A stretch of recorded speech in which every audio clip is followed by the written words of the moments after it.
તમે દેખી લો.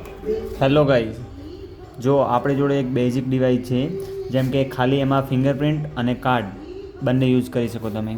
આમાં ડેટા નહીં, ખાલી સિક્યોરિટી પર્પઝ માટે. તો એને આપણે એક્સેસ કંટ્રોલ જોડે કનેક્ટ કરવું હોય તો સૌથી પહેલાં અને એમાં કયા કયા વાયર યુઝ થાય એ કે જેમ કે એનસીનો વાયર યુઝ થશે, એક કોમન વાયર યુઝ થશે, અને જો પાછળની સાઈડ એક્ઝિટ બટન હોય તો બટનનો વાયર. હવે આપણે એનું કનેક્શન કરીએ. આ છે એટલે કે આ છે મશીનનો પ્લસ. સૌથી પહેલાં મશીનને પાવર આપી દઈશું, જેમ કે મશીનના પ્લસને પાવરના પ્લસમાં અને ગ્રાઉન્ડને GND, ગ્રાઉન્ડ મતલબ એને આપણે મશીનના ગ્રાઉન્ડમાં આપી દીધો, એટલે મશીનમાં પાવર આવી ગયો. જોઈ શકો તમે. બરાબર. પછી મશીનનો NC વાયર એ તમારા લોકના પ્લસમાં જશે. NC વાયર લોકના પ્લસમાં જશે. NC વાયર તમારા લોકના પ્લસમાં જશે.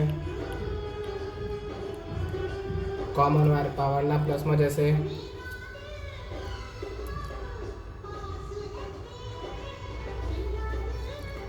બરાબર. આ વધ્યો કયો લોકનો માઇનસ, એ પાવરના માઇનસનો આપી નાખવાનો.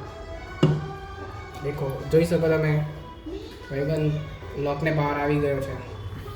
લાલ દેખો, લાલ લાઈટ ચાલુ થઈ ગઈ છે. લોક ઉખડતું પણ નથી, જોઈ શકો દેખો.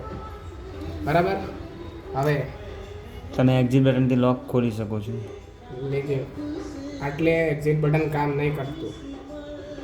એના માટેની એક સેટિંગ હોય છે, એ જણાવી દઈશું તમને.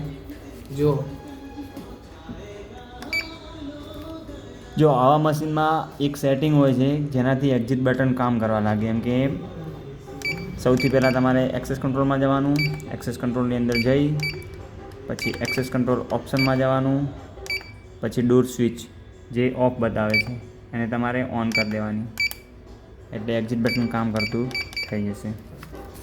તમે જોઈ શકો છો, આ બટનનો વાયર છે ને આ ગ્રાઉન્ડનો વાયર છે. બંનેને જોઈન કરતા જ લોક બંધ થઈ જશે.